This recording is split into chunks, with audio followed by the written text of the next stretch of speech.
this is Emily. Thank you for clicking on my link to my channel. If this is your first time, don't forget to hit that subscribe button, like button, and turn on the notification bell so each time I post a video you'll be notified. To my already subscriber, thank you. If you're on this channel, it means you want to know more about assisted living startup, or if you're thinking about it, or if you're in the process about it. Hopefully my channel can guide you to your startup process. This video, if you haven't watched any of my video about assisted living, go down to the playlist that says CEO Journey, and you will see lots and lots of video about assisted living startup and some other way more information and more details that you need. This will be a quick video about training that every staff in an assisted living needs to have before they start working. Initial training for all assisted living staff. So this has to be done before your staff starts working.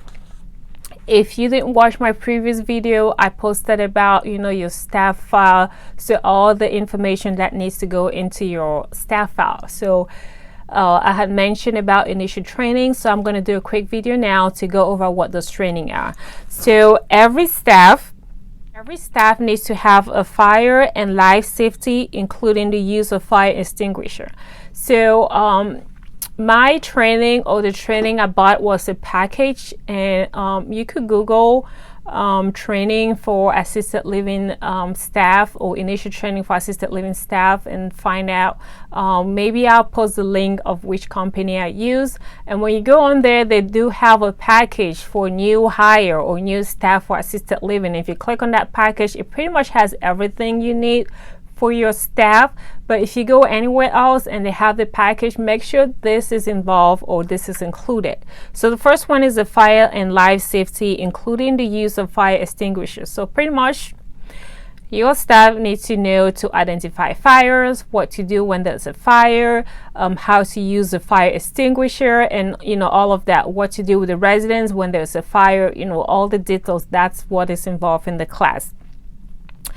The other training is your infection control and standard precautions. Infection control is a big thing even before COVID. If you're working in long-term care, hospitals, homes, infection control is always a big deal. So you don't want to transmit an infection from someone that didn't have it, from one resident to another, or from staff to the other.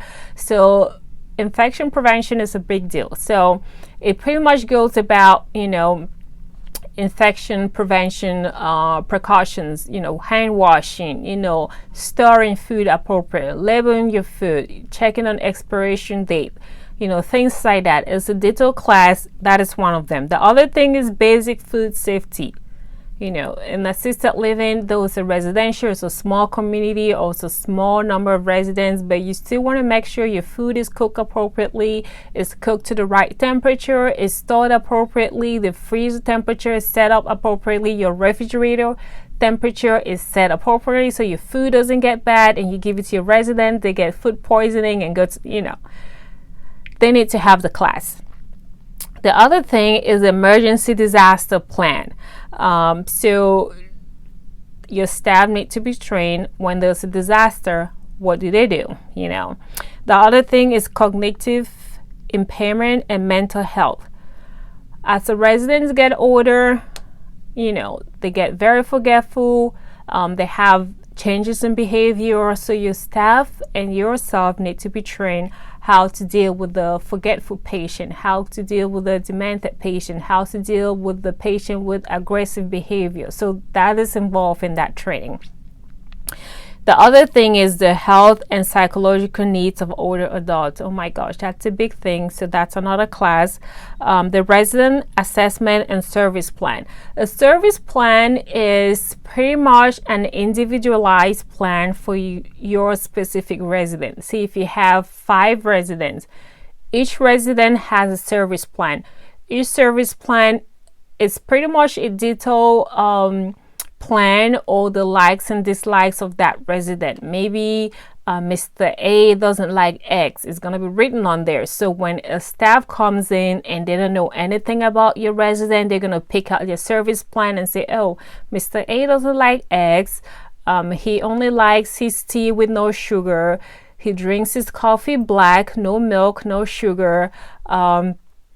He doesn't like French toast, things like that. So it makes it easy for the staff to take care of your resident instead of for them to come in and maybe put milk in their coffee and they get upset. You know, they'll forget. The residents are forgetful. They're used to a certain way. So you don't want your staff to come and disrupt the flow and messes everything up. So service plan is pretty much an individualized plan for that resident, that specific resident, and it should definitely be different from resident to resident because not every resident is the same. The other thing is resident rights. That is another big class that is in that package. So resident rights, that is a big thing. You know, it tells you what they have the right to, what they can do, what they can refuse med, they can refuse to eat, they can refuse that. So it is your right.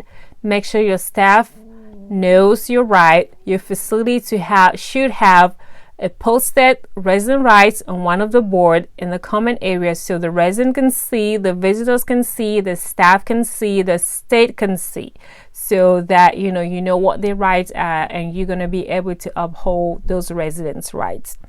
So those are the 1, 2, 3, 4, 5, 6, 7, 8. So those are the 8 initial training that all staff for assisted living need to have. Again, maybe other states are different, but for Maryland, definitely all 8 training should be done by your staff before the start of work or before the start of their job. So the state is going to come in for inspection. They're going to look at that, see when it was completed, and see when your staff started. It better had been before they started. If not, there will be issues and you're going to have to explain yourself.